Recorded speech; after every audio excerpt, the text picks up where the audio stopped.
እዙይ ድምፅ ራዲዮ ኤረና እዩ። ዕለታዊ ዜና አህጉራዊ ትካል ሓካይም ብዘይዶብ ኣብ ትግራይ ንዝተቐትሉ 3 ኣባላቱ ኣዝዩ ዘሰንበድ ብምባል ዝተሰምዐ ጓህ ገሊጹ።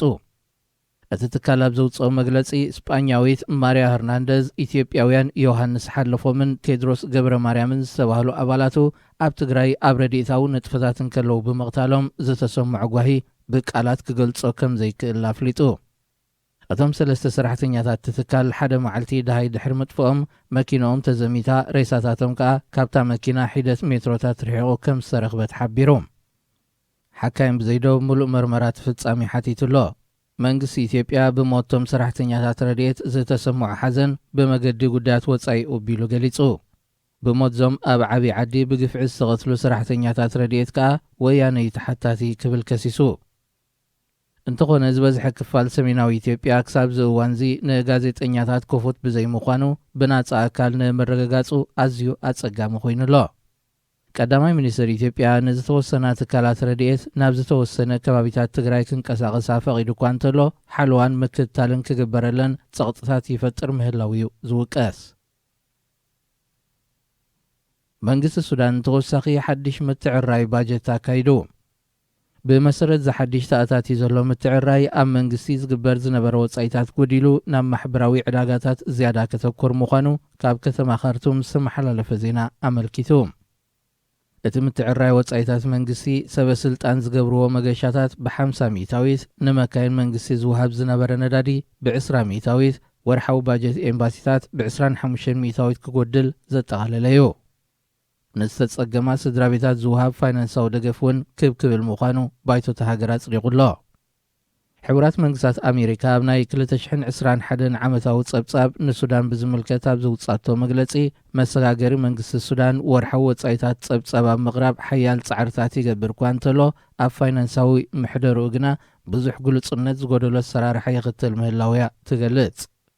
ቤት ጽሕፈት ጉዳያት ኣሜሪካ ብዝሃቦ መግለጺ ብሰራዊት ዝካየዳ ትካላትን ኣብ ሰራዊት ዝግበር ወጻኢታት ብሓፈሻን ንጹርነት ዝጎደሎን ዘይተማልእን እዩ ክብል ይነቅፍ።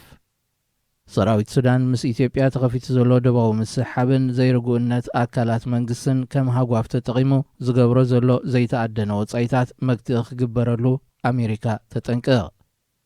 ሱዳን ንዓሰርተታት ዓመታት ኣብ ልዕሊያ ጸኒዑ ዝጸንሐ ቁጠባዊ ማዕቀብን ሕማቕ ምሕደራን ተሸሚማቶ ካብ ዘላ ዓዘቕቲ ንምውፃእ ኣህጉራዊ ማዕከን ገንዘብ ካብ 110 ኣባል ሃገራት ዝኣከቦ ናይ ልዕሊ $50 ቢልዮን ባጀት ሰሊዑላ ከም ዘሎ ኣብ ዝሓለፈ መዓልታት ገሊጹ እዩ።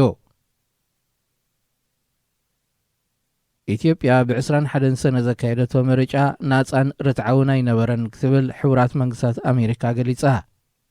ቤት ጽሕፈት ጉዳያት ኣሜሪካ ብዓርቢ 25 ሰነ ብዘውፅኦ መግለጺ ህዝባዊ ምርጫ ምክያድ መገዲ ዴሞክራሲ ዘጣጥሕን ፖለቲካዊ ምትዕርራይ ዝገብርን መስርሕ ዳ እምበር ንገዛእ ርእሱ ዕላማ ከም ዘይኮነ ገሊጹ።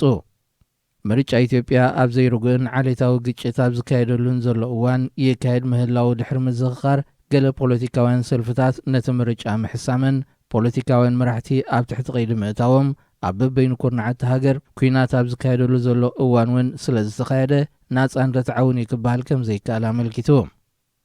ውፅኢት ምርጫ ገና ዘይተገልጸ እኳ እንተኾነ ፖለቲካውያን መራሕትን ዓበይቲ ዓድን ንሰላም ክሰርሑን ሓድሕዳዊ ግጭት ካብ ምስዋር ክቁጠቡን መግለጺ ቤት ጽሕፈት ጉዳያት ኣሜሪካ ጸዊዑ።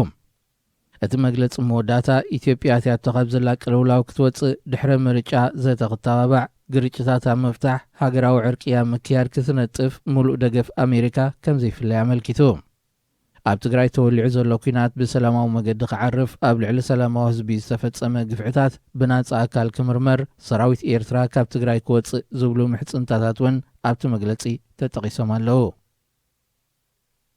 ክቡራት ሰማዕትና ዜና ብዝተፈጺሙሎ እዙይ ድምፂ ራዲዮ ኤረና እዩ።